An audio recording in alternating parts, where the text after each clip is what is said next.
Hindi ba ito makaapekto sa pag-assess dito sa mga ebidensya ng iharap niyo sa impeachment complaint, Congressman Ridon? Dahil kumbaga Wala, may bahid na ito. Ayan, baka mapagdudahan. Baka mamaya ay makaapekto ito sa credibility ng inyong investigasyon. Kaugnay dito sa mga sinasabing ill-gotten wealth o kaya suspicious wealth ng mag-asawang vice-presidente.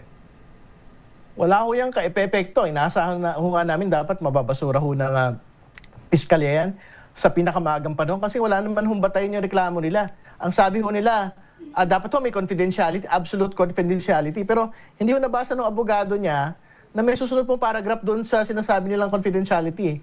Meron pong information exchange sa pagitan po ng mga opisina. Kasi nga, kung yun ho yung magiging posisyon niya, edi wala na ho maimbestigahan ng money laundering.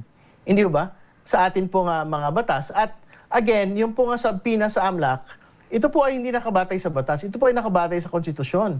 Dahil ito po ay nagmumula doon sa kapangyarihan po ng Kongreso na makahingi po ng mga dokumento para sa isang impeachment proceeding. So, hindi ho yan na nag-a-apply sa atin po nga impeachment proceeding sa kasalukuyan. No, ganyan ho yung ginawa natin sa SEC.